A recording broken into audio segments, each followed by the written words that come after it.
नमस्कार, आइए जानते हैं आज की खबरों में क्या है खास। महाकालेश्वर मंदिर में दीपावली महोत्सव के अवसर पर विशेष रूप से मंदिर को रंग बिरंगी विद्युत रोशनी, फूलों और रंगोली से सजाया गया है। तिथियों के घटने बढ़ने के कारण इस बार 20 अक्टूबर सोमवार को सुबह रूप चौदस और शाम को दीपावली का पर्व मनाया जाएगा। उज्जैन के महाकाल मंदिर में सभी त्योहारों को देश भर में सबसे पहले मनाने की परंपरा है। इसी परंपरा के तहत सुबह भस्म आरती के दौरान रूप चौदस पर भगवान महाकाल का गर्म जल से स्नान कराया गया। इसके बाद पुजारी परिवार की महिलाएं भगवान को उपटन लगाएंगी और फुलझड़ी जलाकर दीपावली उत्सव की शुरुआत की जाएगी। रूप चौदस के अवसर पर वर्ष में केवल एक बार पुजारी, पुरोहित, परिवार की महिलाएं इस विशेष श्रृंगार में शामिल होती हैं और बाबा महाकाल का रूप निखारती हैं। इस दिन महिलाओं को भी यह अवसर मिलता है जिसमें वे सुगंधित द्रव्यों से बाबा के लिए उपटन तैयार करती हैं। इसके बाद विशेष कर्पूर आरती होती है जो केवल महिलाएं ही संपन्न करती हैं। महाकाल मंदिर के पुजारी महेश गुरु ने बताया कि विश्व प्रसिद्ध ज्योतिर्लिंग महाकाल मंदिर में भस्म आरती के दौरान भगवान महाकाल को गर्म जल से स्नान कराया जाएगा, जिसे अभ्यंग स्नान कहा जाता है। कार्तिक मास की 14 से सर्दियों की शुरुआत मानी जाती है, इसीलिए ठंडे से बचाव के लिए भगवान महाकाल को गर्म जल से स्नान कराने की परंपरा है।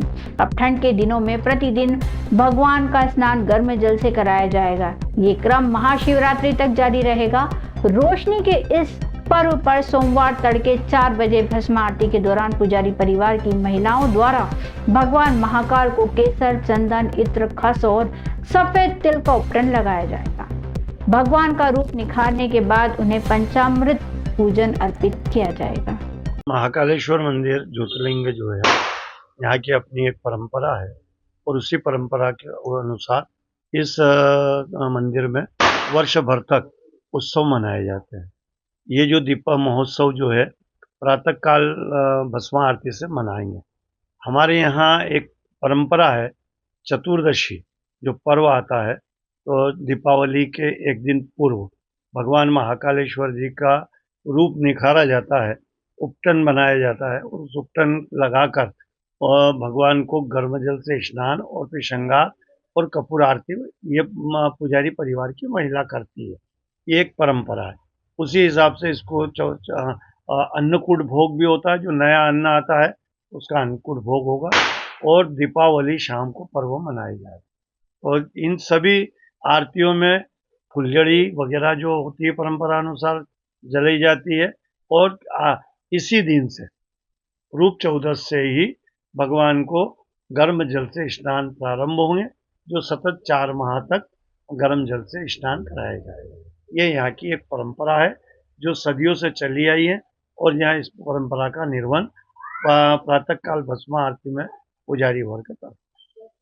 आदतन बदमाश द्वारा मनमाने दामों पर जमीन खरीदने के लिए धमकाने से परेशान एक किसान ने शनिवार रात को जहर खा लिया। किसान की हालत अभी स्थिर है। चरक अस्पताल में इलाज करा रहे बालोदा सांवेर निवासी किशोर पिता रामेश्वर, उम्र लगभग 30 वर्ष, उन्होंने बताया है कि उनकी 7 बीघा जमीन पंत पिपले के पास बिछाखेड़ी में है, जिसमें से 4 बीघा जमीन बेच दी है। 3 बीघा जमीन अभी भी उनके पास है, जिसका वर्तमान में मूल्य 50 लाख रुपए प्रति बीघा है। घायल का आरोप है कि पंत पिपले का एक आदतन बदमाश मांगू पटेल उसे 15 लाख रुपए बीघा के भाव से जमीन बेचने के लिए धमका रहा है। मांगू पटेल इन दिनों जानलेवा हमले के मामले में जेल में बंद है। जिले में वह अपने साथी लाखन सिंह के जरिए उन्हें धमकी दे रहा है। इसके लिए उन्होंने एक फर्जी कागजात भी तैयार करा लिया है। शनिवार को फिर उन्हें धमकी दी गई, जिस कारण किशोर शनिवार रात करीब 11 बजे जहर खाकर चामुंडा माता मंदिर पर बैठ गए। उनकी हालत बिगड़ती देख लोगों ने एम्बुलेंस की मदद से उन्हें चरक अस्पताल पहुंचाया, जहां उनकी हालत अब स्थिर बनी हुई है। देवास गेट पुलिस मामले की जांच कर रही है। मैं बिलोदा का रहने वाला हूँ। मेरी खेतिया खेड़ी में 7 बीघा जमीन थी, जहाँ जमीन के भाव 15 लाख रुपए बीघा से बढ़ के 50 लाख रुपए बीघा हो गया। जैसे मेरी जमीन के भाव दुगने चुगने बढ़े, लाखन सिंह दाजी और मांगू पटेल की नीयत खराब हुई और मुझे ज़मीन बेचने के लिए फोर्स करने लगे। मैंने मना कर दिया, मुझे मेरी ज़मीन नहीं बेचना। लाखन सिंह दाई जी ने लगातार मेरा पीछा करते रहे, मुझे डराते धमकाते रहे। और दाई जी ने एक दिन मुझे घर बुलाया बातचीत करने के लिए। वहाँ बैठे मांगू पटेल ने ज़मीन की बात निकाली, ये ज़मीन हमें बेच दे, तो ना तेरी रहेगी ना मेरी रहेगी। मैंने कहा मैं नहीं बेचूं, मेरे पास इस ज़मीन के अलावा कुछ भी नहीं है। 4 बीघा ज़मीन बेची थी उनको, डरा धमका के उन्हें बंदूक गड़ा के 4 बीघा ज़मीन की रजिस्ट्री कराई। और 7 बीघा ज़मीन पूरी जो मेरी पत्नी के नाम से 3 बीघा अलग थी, वो भी उन्होंने रजिस्ट्री करा ली 420 करके फर्ज पे। कहाँ पर जमीन है? खेतिया खेड़ी उज्जैन जिले में, पंच पिपलई के पास। ना मेरे पास पैसे है ना ज़मीन है, मैं बर्बाद हो गया हूँ। और कोर्ट में केस लगाया है मैंने, कोर्ट में केस लगाया, उसके बाद से मुझे लगातार धमकी दे रहे हैं जान से मारने की। कोर्ट में से केस वापस ले रहे, तो तुझे और तेरे परिवार को जान से खत्म कर देंगे। ये तो मुझे धमकी दे रहे थे बार बार, रोज रोज धमकी आ रही है मुझे।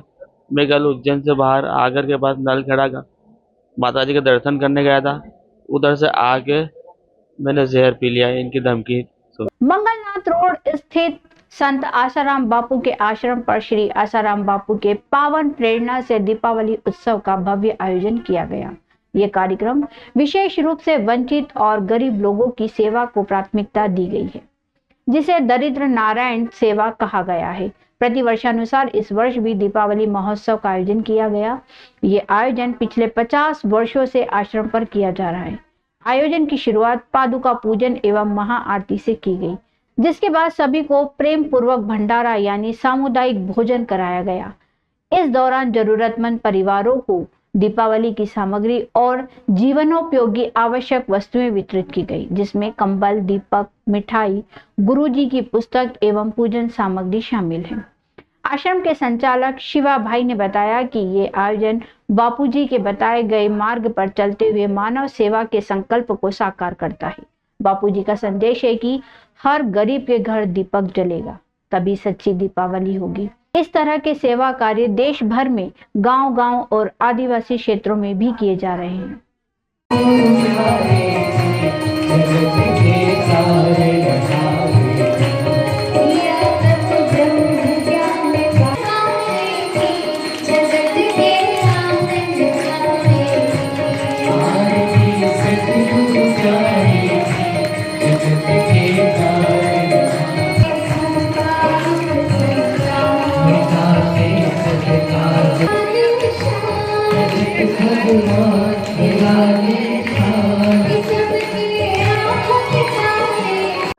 ये परम पूज्य बापूजी का आश्रम है। यहाँ पर प्रतिवर्ष बापूजी ने जो निर्देश दिए हैं, दीपावली के समय दीपावली हर्षोल्लास के साथ दरिद्र नारायण के साथ मनाना है। जो समाज का वंचित तबका है या गरीब लोग हैं या जो लोग उपेक्षित हैं, ऐसे लोगों को आश्रम में बुला करके उनके साथ भंडारा करना, उनको और विभिन्न वस्तुएं आवश्यक सामग्री का दान करना, उनको भेंट देना और उनके साथ दीपावली खुशहाली के साथ मनाना। उसी के बीच तारतम्य में आज दीपावली महोत्सव परम पूज्य बापूजी की सूक्ष्म निश्रा में हो रहा है और इसमें कार्यक्रम हुआ, आरती हुई, भजन हुआ, कीर्तन हुआ और भंडारा हो रहा है। और साथ में आवश्यक सामग्री जैसे कंबल, दूसरे जीवन उपयोगी सामग्री, मिठाई है, दीपक है, तेल है, इस तरह की दीपावली पूजन योग्य सामग्री भी उपयोगी सामग्री, उन सभी का वितरण आज यहाँ भावपूर्वक हुआ है। आसाराम जी आश्रम मंगलनाथ रोड पे जो परम पूज्य बापूजी का आश्रम है उसके द्वारा ये आज यहाँ पर संत श्री आसाराम जी बापू की प्रेरणा से दिवाली उत्सव मनाया जा रहा है, जिसमें गरीबों को, जो वंचित लोग हैं, उनको आज यहाँ पर बुलाकर भंडारा, भोजन और आवश्यक सामग्री वितरित की गई है। बापूजी का कहना है कि हमारे साधक जब भी दिवाली मनाएंगे जब इस नगर का, इस देश के प्रत्येक गरीब से गरीब व्यक्ति के घर में दीपक जलेगा, तभी हमारे साधकों की दिवाली सही दिवाली होगी। इसलिए पूरे देश भर में जितने भी बापूजी के आश्रम है, बापूजी के साधक साधिकाएं हैं, वो सब गांव-गांव में, बस्तियों में जाकर, स्लम एरिया में जाकर, जंगलों में जाकर के, जो सुदूर आदिवासी इलाके हैं, जहाँ पर वनवासी क्षेत्रों में भी इस तरीके के भंडारों का आयोजन देश भर में हो रहा है, उसी तरीका के आज यहाँ पर उज्जैन आश्रम में रखा गया कार्यक्रम है। बापूजी की आरती हुई, पादुका पूजन हुआ, आरती हुई, आशा रामायण का पाठ हुआ, उसके बाद भंडारा और साथ में सामग्री वितरण हो रहा है।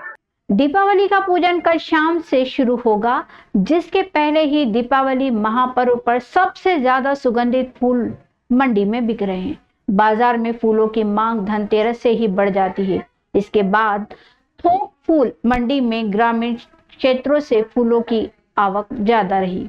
रविवार को दीपावली के एक दिन पहले ही फूलों के दाम में उछाल आ गया। इस त्योहार पर लक्ष्मी पूजन के लिए हर कोई फूलों से सजावट कर त्योहार को खास बनाता है। फिर चाहे मंदिर हो, घर हो, कारखाना हो, प्रतिष्ठान हो, सभी जगह पूजन और सजावट के लिए गुलाब, गेंदे के फूलों की खासी मांग रहती है। दीपावली के एक दिन पहले रविवार को उज्जैन की श्री महाकालेश्वर थोक फूल मंडी दूधतलाई में जिले से लगे ग्रामीण क्षेत्रों के साथ ही अन्य जिलों से फूलों की अधिक आवक होने के बाद भी फूलों के दाम में तेजी दिखाई दी। मंडी के महादेव पुष्प भंडार के थोक फूल व्यवसायी सुनील पुष्पत ने बताया कि इस बार फूलों के अच्छे भाव होने से किसानों को भी फायदा है। हालांकि उज्जैन मंडी से फूल लेकर अन्य राज्यों में भी सप्लाई करते हैं। दीपावली का पर्व जो है इस बार फूलों के मामले में बहुत ही बेस्ट रहा है।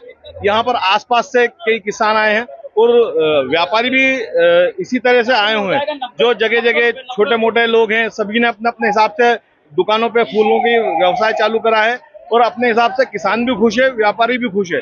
यह बहुत बढ़िया तरीके से आज फूल का जो बिजनेस है 2-3 दिनों तो बहुत अपने एक इतनी बढ़िया रूपरेखा, मतलब आज से मान के चलिए आप 10-15 साल के अंतराल में जो माहौल इस बार रहा है वो गजब का माहौल रहा है। किसान भी खुश है प्लस व्यापारी भी खुश है। यहाँ पर गेंदा है, शेवंती है, बिजली है, गुलाब है, उसके बाद में गुलाब में भी 2-3 वेराइटियां हैं।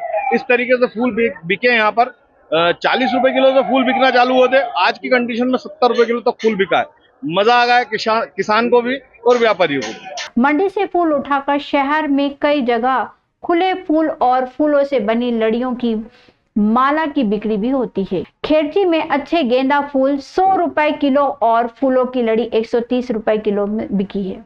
पुष्प माला तैयार करने के बाद माला के भाव 50 रुपए से शुरू होकर 150 रुपए तक है। मंडी में किसान गेंदे में लेमन गेंदा, केसरिया गेंदा, कलकत्ता गेंदा, सेवंती गुलाब में डिवाइन गुलाब, देशी गुलाब अधिक लेकर आए हैं। मंडी में आवक तो बहुत ज्यादा है। 30 रुपए किलो से लगाकर 70 रुपए किलो तक अच्छा माल बिका। क्वालिटी के साथ भाव मिलता है। फूलों की सब पूजन पाठ में आता है, सजावट में काम में आता है और कुछ काम में आता है, रंगोली वगैरह बहुत से काम में आता है। उज्जैन के आसपास गांव जितने भी हैं सभी दूर से आते हैं। गुलाब का है 300 से 350, 400 तक। गुलाब है, गेंदा है, शेवंती है, कुंद है, रजनीगंधा है, बहुत से प्रकार के फूल आते हैं।